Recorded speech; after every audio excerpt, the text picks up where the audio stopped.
अस्सलाम वालेकुम, मैं हूं डॉक्टर तहीम जावेद और आज हम बात करने जा रहे हैं अगर बरसात के मौसम में आपका सिजेरियन बड़ा ऑपरेशन हुआ है तो आपने अपने जख्मों का ख्याल कैसे रखना है। दूध पीने से या चावल वगैरह खाने से क्या जख्मों के अंदर रेशा पड़ जाता है, पानी का क्या ताल्लुक है इन सारी चीज़ों के साथ, और आप किस तरीके से अपने आप को बचा सकती हैं। हवा तो नहीं भर जाती, ये इस किस्म की चीज़ों से पेट में जो हवा भर जाती है जी ऑपरेशन के बाद, उन सारी चीज़ों के बारे में आज तफसील से बात करेंगे। तो एंड तक आपने इस वीडियो को ज़रूर देखना है और अगर आप इसके हवाले से आपके जहन में कोई सवाल है तो वो भी आपने कमेंट सेक्शन में ज़रूर अपना फीडबैक देना है। सबसे पहली बात तो ये कि बरसात का जो मौसम ख़ास तौर पर पंजाब में, पाकिस्तान के अंदर जो ये बरसात का मौसम आजकल चल रहा है, इसमें मुसलसल आप जानते हैं हवा के अंदर नमी बहुत ज़्यादा होती है, मॉइस्चर ह्यूमिडिटी बहुत ज़्यादा होती है।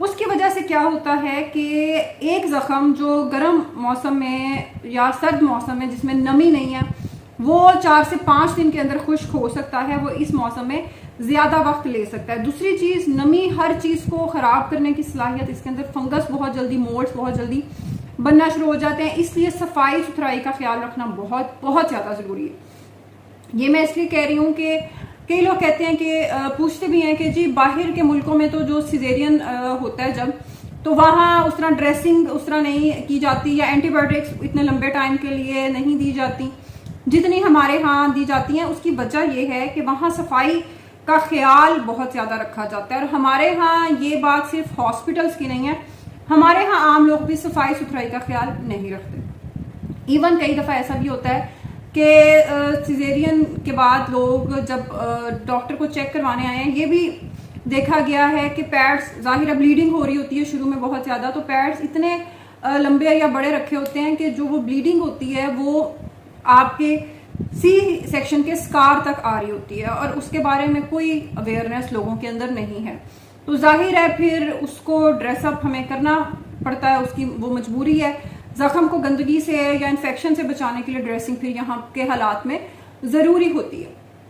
आपने उसमें क्या करना है, आपने उसमें एक तो सबसे पहली चीज़ है जो मैंने बताया कि सफाई का आपने बहुत ज़्यादा ख्याल रखना है। हॉस्पिटल के अंदर 3 दिन का अमूमी तौर पर स्टे होता है, अगर उसके दौरान आपकी इतनी अच्छी कंडीशन है तो आप वहाँ भी शॉवर ले सकते हैं, अदरवाइज घर आकर आप ज़रूर एक बार डिटेल्ड शॉवर लें। कपड़े अपने रोज़ चेंज करें क्योंकि जो पहले हफ्ता 10 दिन है उसमें ब्लीडिंग बहुत ज़्यादा हो रही होती है, तो कपड़े अगर आपके साफ़ नहीं होंगे, हवादार, उनमें हवा गुजरने का, यानी कि सूती कपड़े होने चाहिए, नरम कपड़े होने चाहिए, ऐसे मोटे कपड़े नहीं होने चाहिए कि जिनमें हवा ही ना गुजर सके। फिर एक इम्पॉर्टेंट चीज़ है कि ज़ख्म आपका पसीने से महफूज है। अगर आप अफोर्ड कर सकते हैं या घर में एयर कंडीशनर की सहूलत मौजूद है तो एसी में रहें जितना भी वक्त हो सकता है इस हबस के मौसम में, क्योंकि ज़ख्म आपका जितनी जल्दी खुश्क होगा उतनी जल्दी आप मोबाइल होंगी, आपका स्टिचेस आउट होंगे प्रॉपरली और आप अपना रूटीन के काम जल्दी शुरू कर सकेंगे, बजाय इसके कि आप पहले दिन से ही बाहर निकल कर काम सिजेरियन के बाद शुरू कर दें और उस चक्कर में आपके टांके जो हफ्ते में खुश्क होने थे वो जाके 14 दिन, वो जाके 2-3 हफ्तों पे चले जाएं। तो ये इस चीज़ का ख्याल रखना बहुत ज़्यादा ज़रूरी है कि आपने अपनी सेहत को सबसे पहले रखना है। दूसरी चीज़, हफ्ते के अंदर ज़्यादातर स्टिचेस डॉक्टर आउट कर देते हैं, उसके बाद आप फ्री हैं, मोबाइल आप अपने आप को कर सकती हैं आप जितना भी चाहें।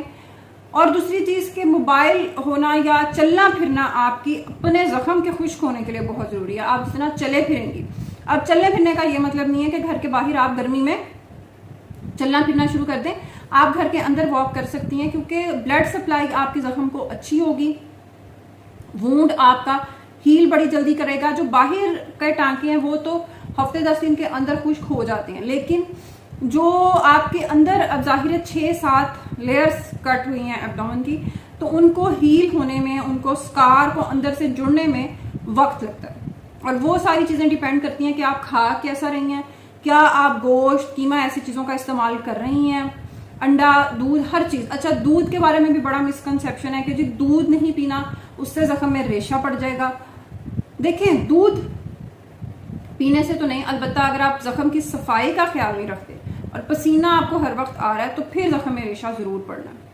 अगर आप सफाई का ख्याल रख रहे हैं, अगर आपको पसीना ज्यादा नहीं आ रहा, एसी के अंदर आप मौजूद हैं, तो फिर जख्म आप दूध जितना मर्जी पी लें, जख्म के अंदर रेशा नहीं पड़ सकता। और दूध आपकी खास तौर पे जो पहले बच्चे का फीड करने का टाइम है, उसमें माँ का दूध पीना बहुत ज्यादा उसकी अपनी सेहत के लिए भी जरूरी है और बच्चे को फीड करवाने के लिए भी बहुत जरूरी है, क्योंकि पानी फ्लूइड्स जितने ज्यादा आप लेंगे उतनी ही आपके बच्चे को दूध ज्यादा मिलेगा, अच्छा मिलेगा। और अगर आप की अपनी खुराक अच्छी नहीं होगी तो जाहिर है बच्चे को भी एज सच फीड में कुछ नहीं मिलेगा। फिर आप फ्रूट्स जरूर इस्तेमाल करें, विटामिन सी जिन फ्रूट्स के अंदर मौजूद है वो आप जरूर, फल सब्जियां इस्तेमाल करें ताकि आपका जख्म जल्द से जल्द, आपकी इम्यूनिटी लेवल बूस्टअप हो, आपका जख्म जल्दी से जल्दी ठीक हो।